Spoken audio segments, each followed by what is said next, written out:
Next, I'd like to introduce my colleague, Teddy Cruz, who will talk about our new Blum-UCSD Community Stations project. Teddy will do primarily the presentation, but the Blum Initiative on campus is a new resource to deepen UCSD's engagement in diverse and traditionally underserved communities in the San Diego and Tijuana region. And Teddy will say a little bit about the background of the initiative and what we're getting off the ground this year. Great, thank you. Don't begin my 10 minutes yet. I just want to check something here. Okay. Obviously, we would have to begin the conversation by inserting this project and this initiative, just like the previous presentations, in the context of three urgencies in our campus. Obviously, how do we connect the university and the community in deeper and more productive ways? How do we advance new community-engaged undergraduate pedagogy to produce new synergies between research, teaching, and service? And finally, how do we infuse diversity in all aspects of UCSD life, engaging societal problems to produce new interdisciplinarity and experiential-based learning and research? The Blum at UCSD is a project and initiative that has been led by Fona and I and many other partners that I will introduce briefly. As the Blum Center for Developing Economies at Berkeley that engages Africa and Asia primarily in terms of informality and poverty research and practice, opened up a request for proposals to build partners across the UC system. We were lucky to, in fact, get one of those, that funding, arguing, in fact, that we are very lucky to be located here, obviously, in this geography. We elevated the notion that we need to localize the global, that poverty is here, in fact, not there.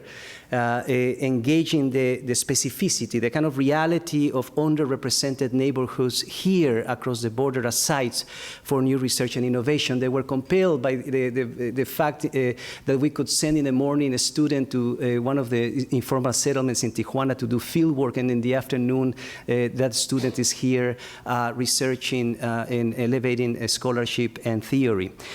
So obviously this region, which is defined by inequality, is fundamental. No other place in the world you can find some of the wealthiest real estate in the edges of San Diego, barely 20 minutes away from some of the poorest settlements in Latin America.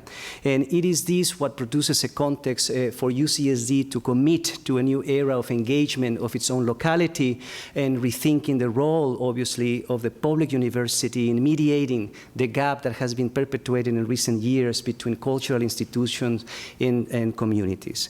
Our beginning in this proposal had to do with simply elevating what we are doing very well already in our campus and trying to really recognize each other. Can we, in fact, identify what already exists here as a point of departure?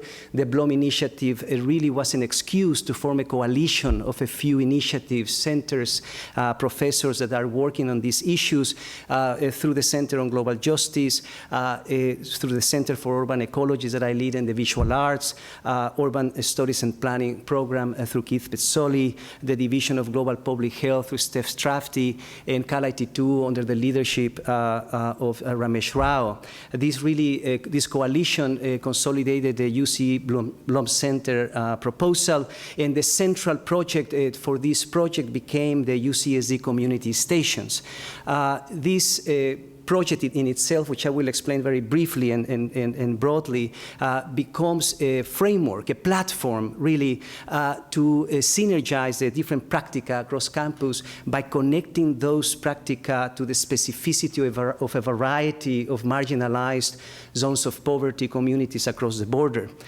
These community stations elevates and reorganizes and summons really projects that have been ongoing for the last 15, 20 years. Some of those projects under the leadership of somebody like Mike Cole or Bob Mihan, obviously PhD students such as Robert Lacusa, Ivan Rosero, professors Angela Booker, etc.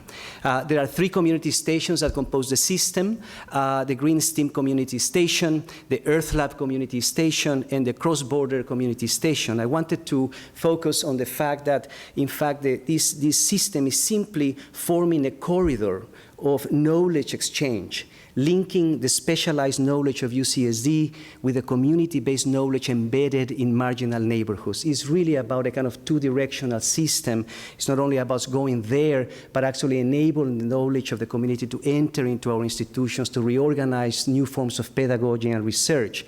It's important to amplify here that when we speak of socioeconomic justice, we have to talk about not only the redistribution of resources, but also the redistribution of knowledges. It is, in fact, the knowledge embedded in community that we are interested. Obviously, NGOs, community-based practices that have resources in these neighborhoods that are very specifically engaging issues. They have spaces as field-based laboratories. These community agencies serve as mediators and local facilitators. They summon the community. They engage and elevate public participation. They, in fact, activate the socioeconomic and political knowledge on the ground as devices for students to partner with. They present to us real-world challenges in their environment to contextualize learning and research. They present us also with past projects and their track record to measure assessment and performance across time. They, in fact, open opportunities for research and funding grants and partnerships. Casa Familiar in San Isidro recently won a grant to measure pollution at the checkpoint, and we linked that grant with a researcher at Cal IT2, and this sort of pairing of needs and urgencies inside neighborhoods with the research we are doing here to collaborate in getting more funding and resources. And finally, they become the perfect devices and channels for policy making, a transformation of a kind of civic imagination. UCSD research-based knowledge, we all know it here. I shouldn't really talk about that, but really at times we don't recognize each other. There are a variety of entities and initiatives across campus that really need to be summoned in order to enable these projects and these aspirations. So is this relationship, this university-community partnership that we are talking about here, is about the co-production of research and pedagogy between neighborhoods and UCSD to produce a variety of programs that will be the device, the kind of platform for this community stations project. This is the framework that we wanted to present as a platform.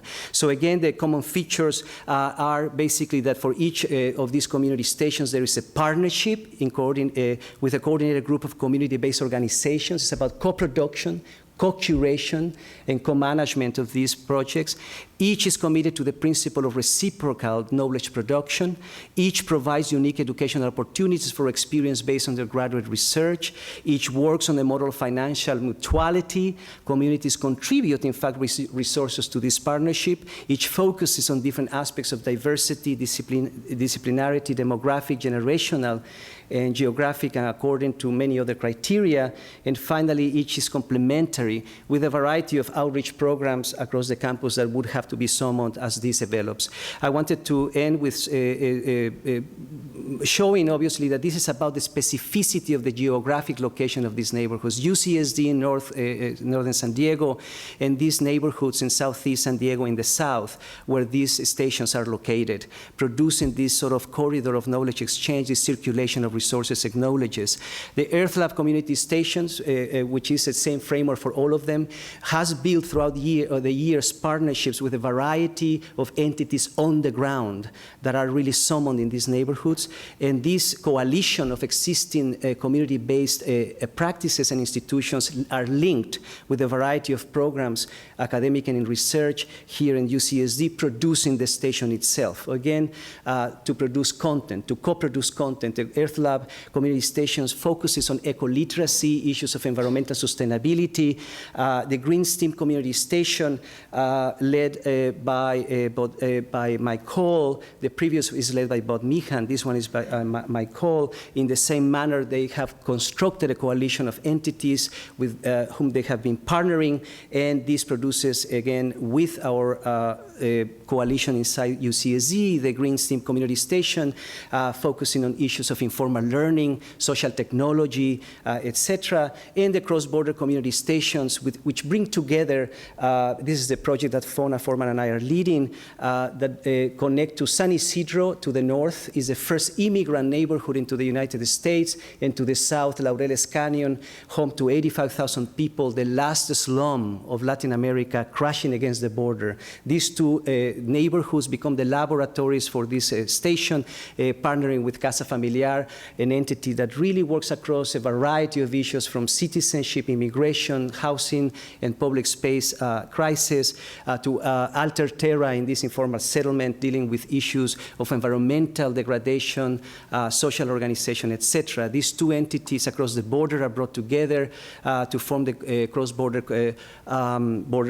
community stations. We have begun already a variety of programming supported by Cal IT2-based technology. That OptiPortable that you see to the top has enabled this community and our partners to co-design workshops with communities to use visualization and visual literacy to enable communities to have access to urban policy issues, etc., linking this to neighborhoods. Obviously, the slum in Tijuana is one of the most amazing sights to see how Tijuana builds itself with the waste of San Diego. This is strategies of recycling. In San Diego, San Isidro becomes an example of environments where immigrants have a role in transforming urban policy. Finally, the Blum campus public goods. We took the advantage of getting this resource from Blum to not only develop and elevate the community stations projects, but also produce a variety of instruments campus-wide. We're working with 5 main pieces. The visualization of community engaged efforts. We needed to begin by summoning other entities, other initiatives that are working with the same type of criteria in partnering with these entities in neighborhoods. A community-engaged curriculum committee and reader. We are summoning a committee across sectors in the campus, also to produce a reader that can really bring together a variety of topics from ethics of engagement to science and technology to visual arts, humanities, etc., having to do with community-engaged scholarship. Blum undergraduate stipends, a civic engagement units program, which will provide certificates to students that can go to places in Tijuana, San Diego, where a civic policy with urban policy is being shaped, so students will get credits for being part of that process. And finally, the public scholarship program, which will finally enable us, supported by the Superfund Research Center and Keith Pezzoli, 2 activists from these communities in San Isidro, Andreas Corepa. They will come here in the spring, the Public Scholar Award, so that these community leaders come into the campus to co-produce with us the content for this program. Many times we go to the communities, but these communities never really come to the campus to really interact with us. So this program links activists with the scholars to co-teach and develop these programs. Thank you very much. So that was dense. So we'll take questions related to this project in the last part.